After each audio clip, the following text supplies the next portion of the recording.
This is literally the first time these doors have been open in like 10 years. Don't believe me, but it is.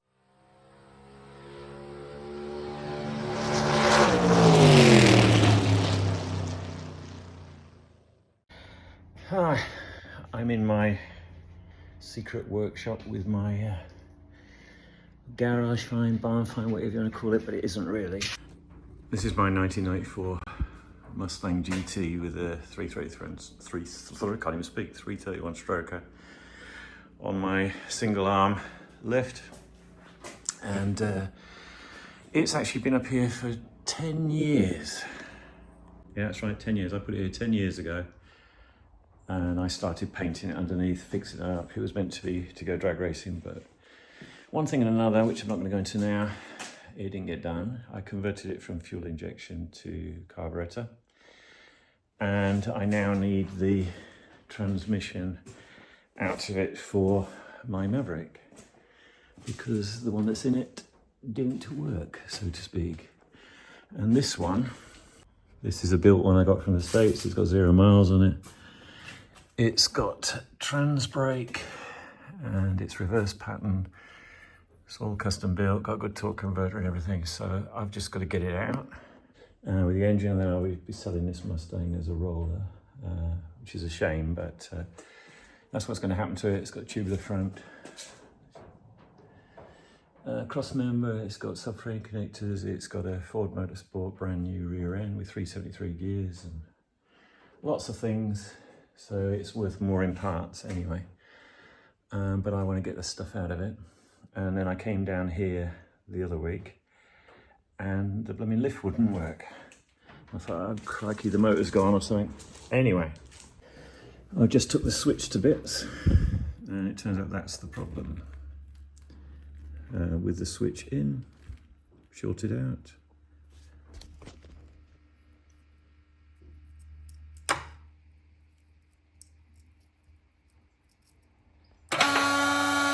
It works.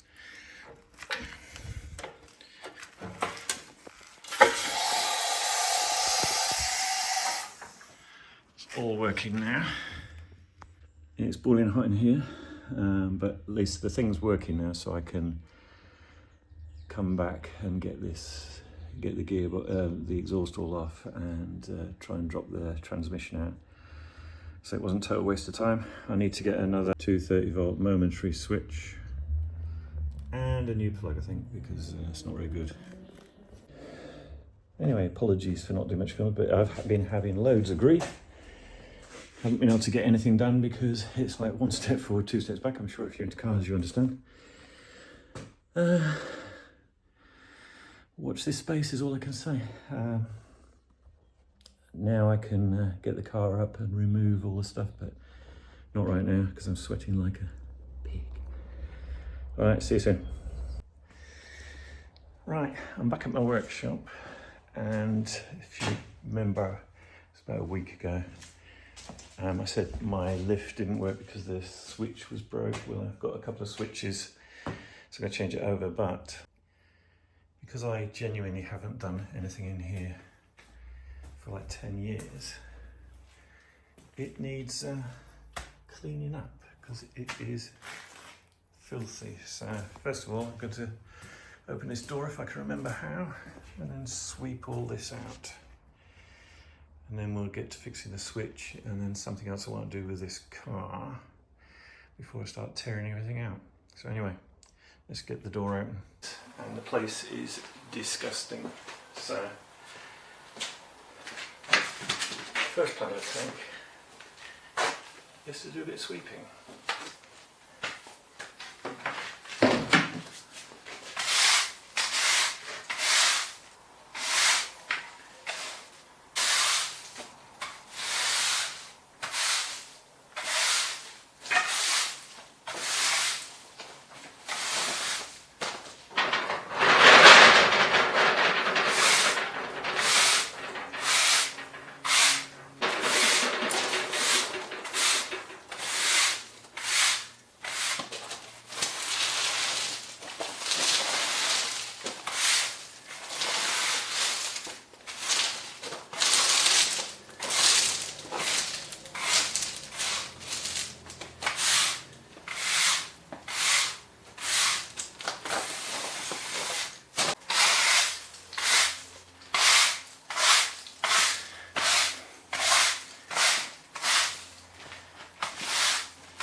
a lot better.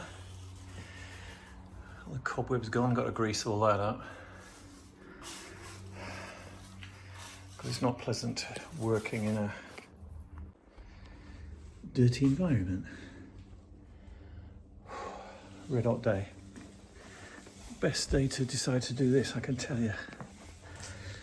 Anyway, let me just crack this on, and I'm not going to film all of this because it's just tedious and boring, and I'll come back when I'm going to put the switch in.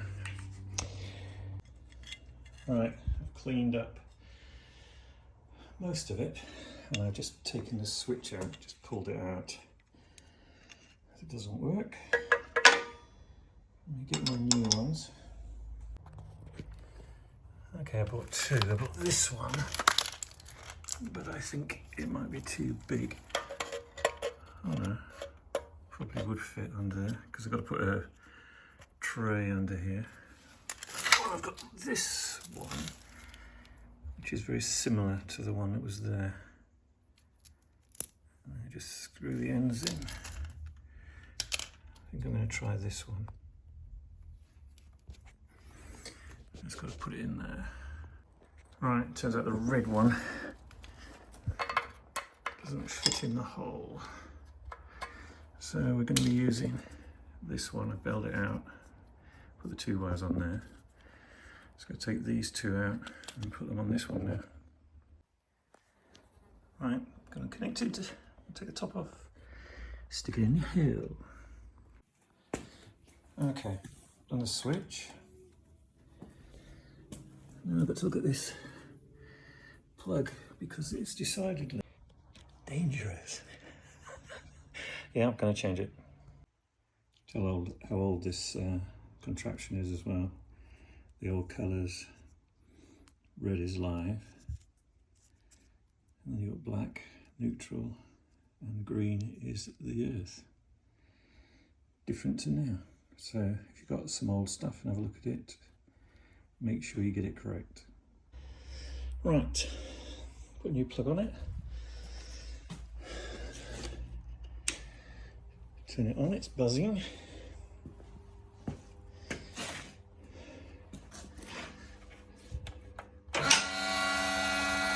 It's working. Go down.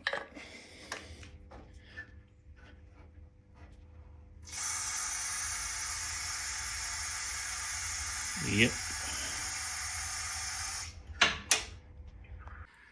Right, now you can see this is my 1994 Ford Mustang GT. Got my name on it from when it was in Sportsman ET back in 2010, I think it was. That's not the registration. Anyway, this has got 10 years of grime on it. I kid you not.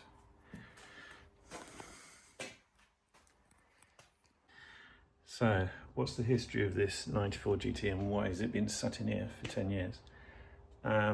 Well, I bought it in 2007, I think it was. It had a 302 and it had a Powerdyne supercharger, which was the main reason why I bought it. Because I got a 1995 Cobra Mustang SVT, and the idea was to take the supercharger off of this, stick it on the Cobra, and have more power. That was the idea. But as it is with me, I liked this car, so I ended up having two. I did run it in Sportsman ET, 2009-2010, Shakespeare Raceway, Santa Pod. And what I'd been doing was collecting loads of bits and pieces to make it more powerful. And I broke the cardinal rule, you know, don't try and do too many things at once. Well, the engine in this now is a 331 stroker motor, and the transmission is a C4, full reverse pattern with trans brake and so on. The rear axle is a brand new Ford Motorsports with 373 gears, new posi traction, aftermarket axles, 0 miles, transmission 0 miles, engine 0 miles. I took all these pieces to a business, let's just call it that, and I had a quotation to have all the work done, but in the end it went way over. It kind of peed me off about the car, and it's not safe to say anyway, I don't like the car anymore. And in the current environment where engines, the standard engine is going for like £3,000 or something, this engine that's in this with 0 miles, it came from a company in New York State, I think it's called Jurang. Don't believe they're in operation anymore. And it was their 500 horsepower motor. It's got forged crank, forged rods, forged pistons, TFS alloy heads. Didn't have an intake on it, and originally I run it on the standard Ford EFI and then the TFS, but I could never get it to run properly. So in the end, I took the fuel injection off, and I put a Edelbrock Performer RPM manifold. That's a special carburetor. It's the second one I put on it. It's a blow through, so that this Powerdyne supercharger, which is on this car originally with the original engine, can blow through a hat into that. And to do this, I fitted all new fuel lines, pressure regulator. I've got a new radiator, but it's not fitted.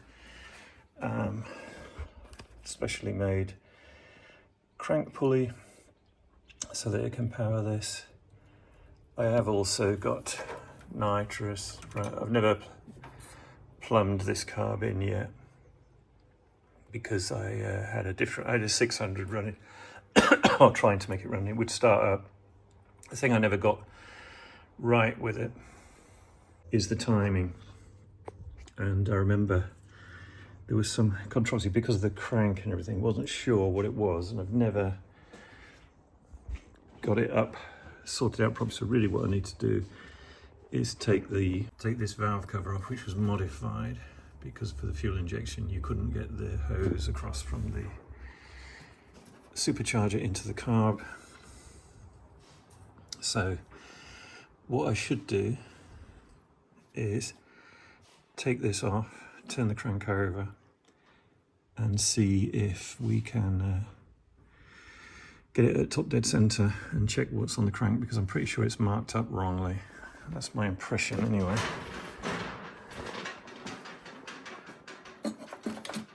There's the other fuel.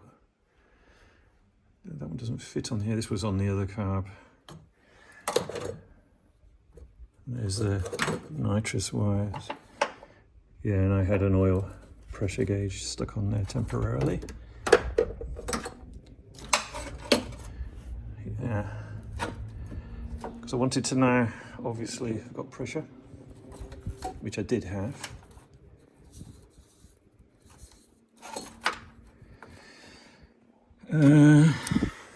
That's it really, so that's that. Oh, I haven't checked the firing order either, because there's 2 firing orders for the Ford. So I want to check and see what I got this one at, see if it's correct. See what I've got. This number 1 cylinder, I think. Yeah, 1. So it goes round anti-clockwise. So I've got 1. Next one I've got is 3. Is it 3? Yeah. 1, 3. Don't know what this one is.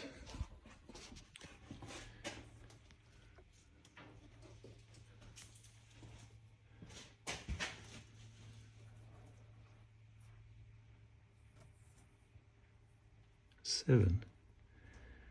137. Let me just check something. Right, just checked the firing order, and I've got it set for the HO Ford. I thought I got it wrong, but it's correct. So what I should do is take this valve cover off and have a look. Why am I so concerned? Well, because the engine and box, I'm going to take them out. And you know, I've got that Maverick. Well, the gearbox on that is... so I was thinking about putting the gearbox from this on it and then having that other one looked at. Or I could swap the whole engine and gearbox over. But I was having this discussion yesterday with Greg, my son. He said, well, you don't know how good the other engine is. True, I don't. But I've never had this one fired up. So what I would like to do before I start stripping stuff out is try and get this one to turn over, possibly fire. And to do that, I need to see if I can get it to top dead. But at the moment, I can't get fuel to it. No. So how many? Oh, I suppose I could put fuel down the car. But I'd like to know if the timing's sorted out. So I think I'm going to take the valve cover off and have a look at the valves, because when number one's at the top, both the valves should be closed. Right, got the rocker cover off. Didn't realise that one was a stud down there. It's not a bolt, it's a stud. So, rocker rollers, 1.6. Rocker arms, good stuff. So, let's have a look. Yeah, take one of the plugs, take this plug out, number one, and have a look if we can get this to top dead center. Well, I've hooked up the fuel best I can. I think it's okay. I've lined up number one cylinder at top dead center, but the marks on the balancer are completely wrong. So I don't know what's going on there. There's two marks. There's marks on the inside and marks on the outside, none of which seem to correspond. It should be at like 0, and it just isn't. When I get home, I think I'm going to look for different pointers, because you know, pointer that points to the marks on the balancer, because I'm sure there's several, and this one seems to be looking at, I don't know, between about 15 on one side, and on the other side 20, 30, 40, 50. Obviously it's wrong. I don't want to turn the engine over now because I want to mark these points because it's critical. Like I say, I want to fire the thing up.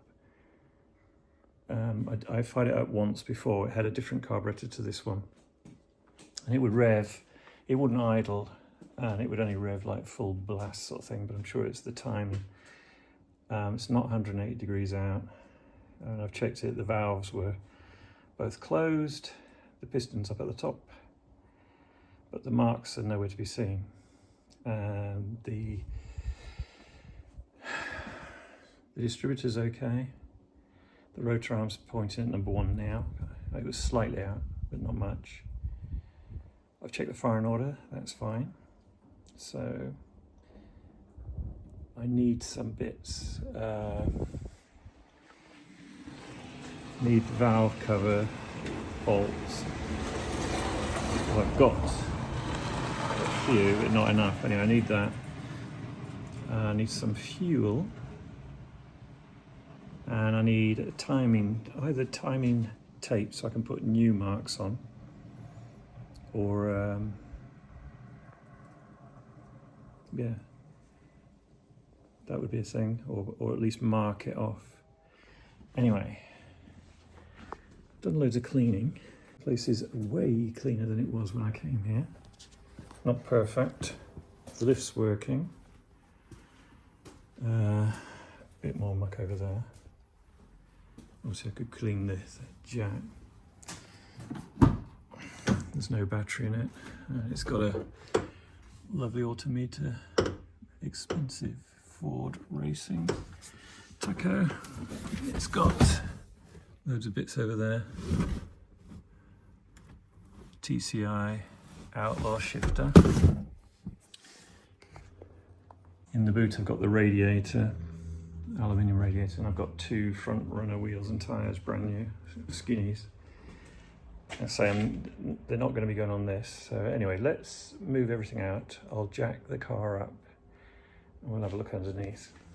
Before I jack it up, these are all the temporary wiring I had. I run it before it runs to the boot, to a battery in the boot, so that I can start it. Anyway, let's get the thing up in the air. Shut the bonnet, I think. Okie doke. Right, ready to go up.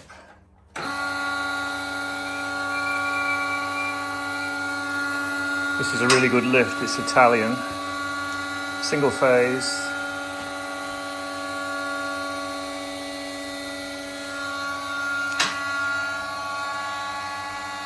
Roof's not quite high enough, but I can get it up fair old way.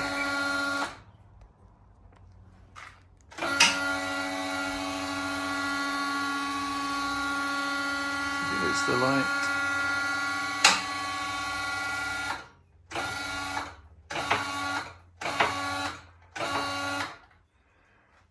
I think I can get it near enough all the way up.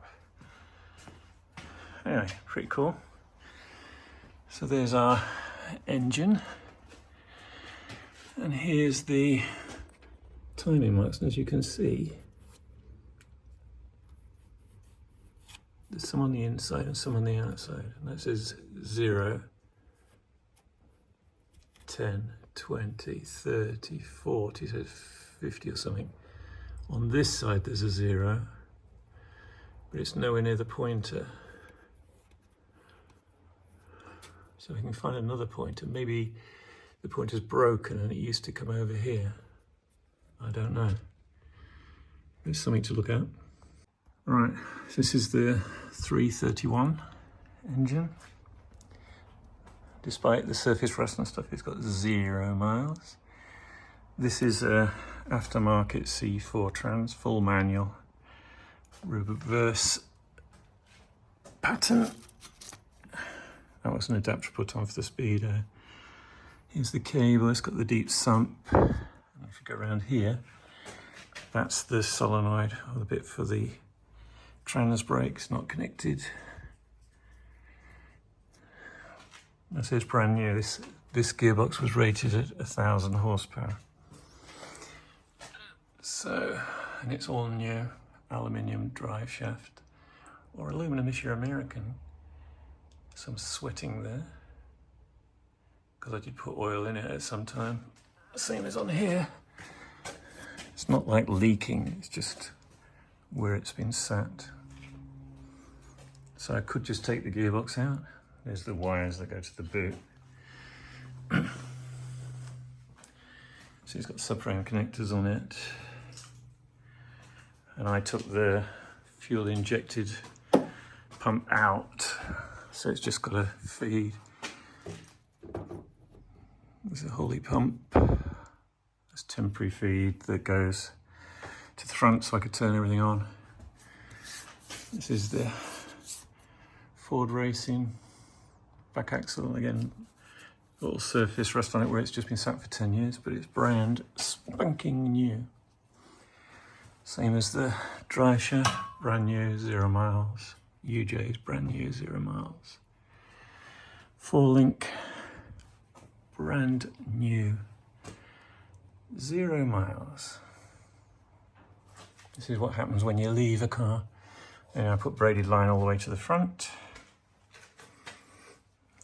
And I should be able to just, I don't know, either take the engine and gearbox out in one, out the front, or drop it down. I don't really know yet, but I do know that I want to run it. So I want to run it just to make sure the engine's good. I know it is good, but I just would like to fire it up before I take it out, because obviously can't fire it up once it's out.